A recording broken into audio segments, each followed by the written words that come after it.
really useful music, because I've got this going, but I want to get some drums in the background, because I'm a bit bored of this. I need to do some dancing, right?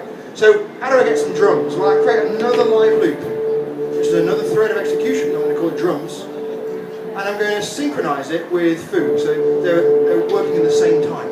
This is a special tool that you can use, and then I'm just going to play a sample. There's going to be a bass drum house, and I'm going to end here. So we've now got two things happening at once, but they're completely in time synchronization. So what this sync says, it says wait for foo to repeat, and when you repeat, play me. So that's why the drums are being played at the same time as the Prophet sound. But once they're synced, you can unsync them, and then you need to put some sleep in here, so sleep for half a second. And now we're going to get a drum rhythm going, two things at the same time. Right, and that's quite nice, that's quite simple. And I can play around, and again, I can sort of maybe change the cutoff for this.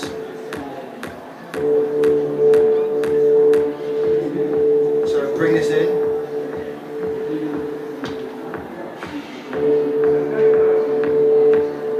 Right, and I'm writing code here, and the code is changing the sounds as I'm messing around with it. Now, the cool thing is that the concept I'm showing you here, I've taught primary schools in a day, right? It might look alien to you, but it's actually really, really simple. And then we get something else going, right? We can do some randomization. Let's make let's call it vortex. Why not? And we're going to sync with foo, and we're going to what we do is we can take some notes, and we're going to take notes from a scale E3 minor. There's all these different scales built in, right? You don't need to know what these things mean, but this is a list of numbers. I'm going to play one of those notes, choose the notes. And I'm going to sleep for 0.25 seconds. And I'm going to make it short, this release time.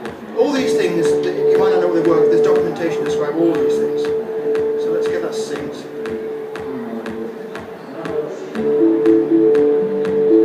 So that's sounding okay, but it's not that great, is it really? So how do I make it a bit better? Oh, if I make it go a bit faster, I'll make it better. And then maybe, we saw we could change the synths, right? Well, the Prophet was quite nice. So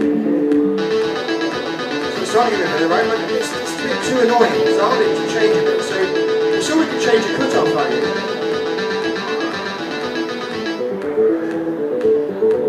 When we cutoff value changes, that's actually quite nice. I quite like that. But it's a bit boring to have to keep doing this manually, changing this 100, right? So I want the computer to do it for me. So I'm just going to randomly choose a note between 70 and 120.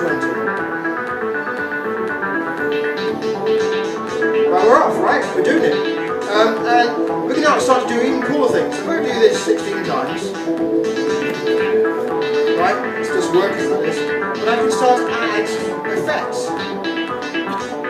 Maybe some, maybe echo.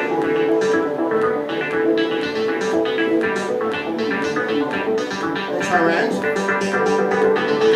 Right, I just added an echo effect.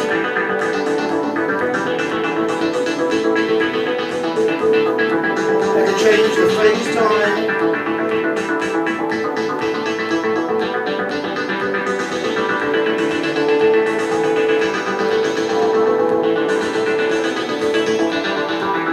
I can get rid of it all now.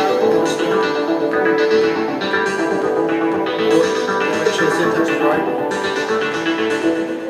And off we're going, right? So I'm exploring these concepts, and the cool thing is that when a child says, how do I do this? Then the answer is always computer science. You know, it's like it's loops, or it's functions, or it's question, yes. Do I have any human voice sounds? Well, so, no, actually I don't. But you can, so we saw before you can do samples, right? We have 70 different built-in samples. They're all Creative Commons Zero license, so you're free to use them to make money out of this stuff if you want to make a track on top of the pops. So you can use all the built-in samples. So there's a choir sound, sort of voice-like, a bit like that. Yeah, so you can do some fun stuff with that, like live loop that guy.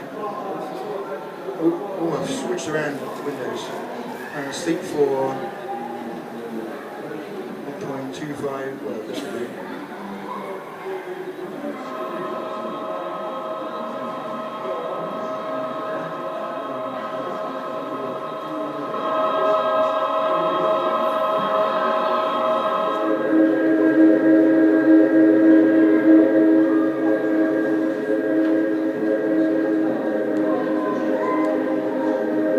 Brian Eno style, right? You can play around with it.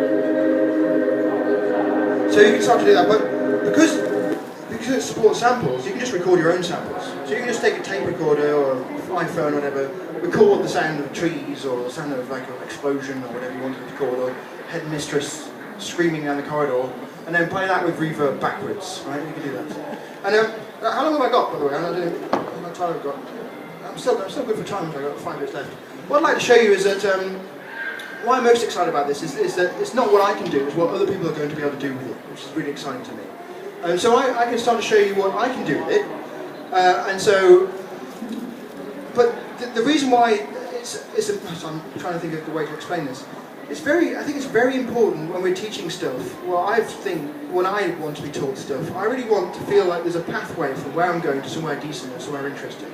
So that not only does the teaching get me started, but I can see, well, if I actually keep working at this, I can do this cool thing, right? And it's not just a thing to get me started on something because I've been told to learn it. It's because that thing over there I really want to be able to do. And for me, that thing over there was to be able to make like a drum and bass style mash-up-y music. Okay, so I thought, how do I do that? So this is quite fun. So one thing you can do is you can just use a sample loop Amen, which I don't know if anyone heard of the Amen break before. So you all have heard the Amen break so many times you can't even imagine. But and it's from the 60s. It's like a guy who was just bashing the drums, and then a bunch of people, when samplers came along, these things which you could use to record sounds and play it back. One of the things they found was this, on a B-side of this record, in an old record shop, they found this cool drum rhythm, and they just nicked it, and they made a whole bunch of music with it. So one of the first instances of this use is a rap band called NWA, and they had this album called, a track called Straight Outta Compton, and they used a sample like this, with a rate of half.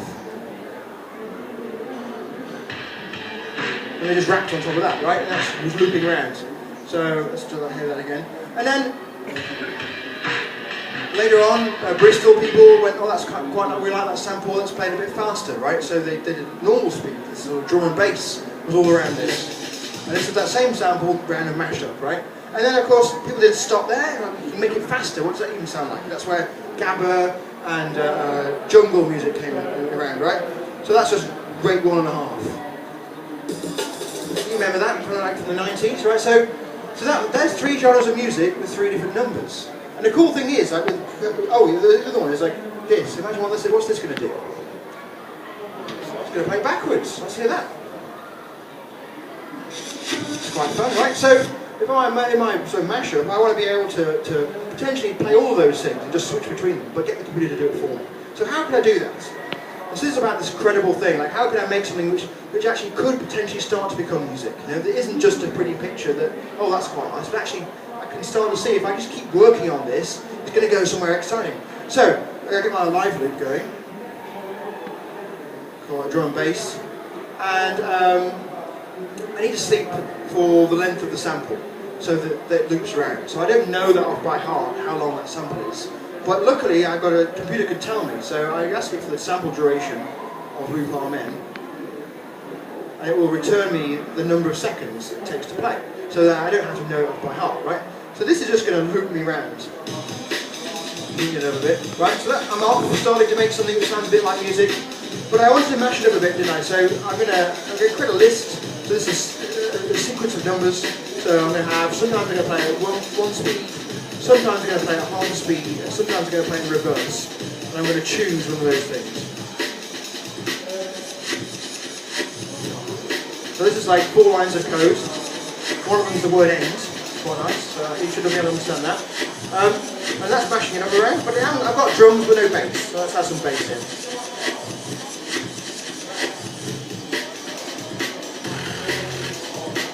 Right? 5 lines of code. And then say, well, I want to be able to slice it up, or I want to put some reverb.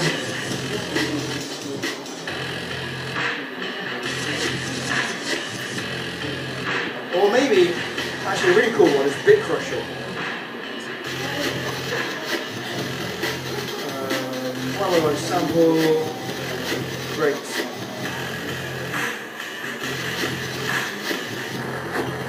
So I'm sounding really old school 8-bit. So by just changing these numbers around, I can get some really crazy sounds. I can really turn it into something that just noise. Right? I start really like making some sounds horrible, then finding out which sounds good. Right? Another one is like this is the binary block, number of bits. Let's choose 4 bits.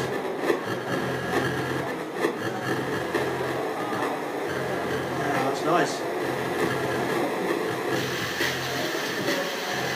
You can start to explore these things.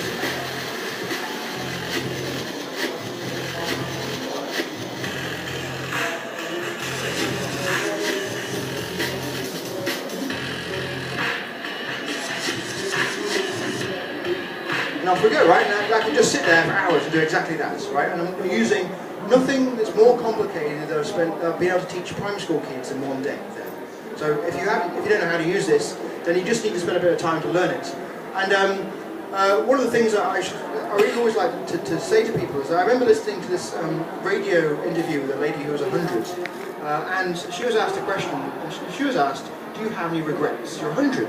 You've lived a long time. Are you regretful of anything in your life?" And she said, "Yes." And the guy was like, "Okay, what's your regret?" She said, "Well, when I was 80, if I'd have started to play the violin, I'd have been playing it for 20 years now." Think about this. Like, how many of you here are 80? Nobody, right? So you've all got at least 20 years of programming in your lives, right? More than that, much more than that in some cases here. So I think that the notion that you don't want to code is absurd. Of course you want to code because it's the most creative thing we have on this planet. And it's the most exciting thing we have on this planet. And to not see that, to see it just as apps and websites, to see it as just giving binary a try, is to me, it actually makes me cry. It's really, really very depressing. And just before I finish, it's really important. Once you've got Sonic Pi, you can run it on your Macs, on your Windows, and on your Raspberry Pis. This is your friend, this guy here, the help button. Click on him and or her, depending on what you want to call it. And you've got this little help system here, and it starts off at the top with a tutorial. So this will teach you everything you need to know about Sonic Pi. So if you want to learn how to use it, learn all the synths, learn all the different names of things, how to do all the stuff, it's all in here. And then we have a bunch of examples. For example, here that we have like haunted bells. So you just need to cut and paste them in, press the run button, and you've got the code. And the cool thing about this is if you like this, you just email it to your friends, and then they can use that email to reproduce the same sounds. And you don't have to have a recording. You use the code as a way of sharing the composition, right? And we can do bells, right? But we can also do, we saw before, the drum and bassy stuff. Here's a slightly more sophisticated version where I'm using this crazy thing called a resonance low pass filter. If you don't know what it means, play with it, then you'll find out. And so this has this effect here where you sort of get this. You're hearing that cut-off filter coming in, more the sound coming out again. So it's able the code is doing all this, right? And every time I press the play again, you're going to hear exactly the same piece of music. So this is really a great way of doing a composition. You can do things like the sounds of the ocean. I'm using different noises here. These are like kind of noises. But I'm passing filters over them. It sounds a bit like the ocean. How many lines of code is that? It says there 11, but 3 of them are just like white space, and 2 of them are the word end. So that's not so many lines of code at all. What else? A few more I'll show you. You can do that. Just sounds of Tron bikes. So you can do your soundscape things. It's quite nice, right? That's a filter being passed over something here. We're choosing different notes and chords and lists and things. You can, if you want to, just to show you that it's possible, do some Bach. Here we have Bach's Minuet in G. Everyone ready for this? It's lovely, isn't it? Right, so you can do normal music you teach in music lessons. So obviously you're going to get kids raging and excited, right? So it's just there just to show you that you can do it, and I really encourage you to use that. You can also, there's also other examples. So you get sort of square wave and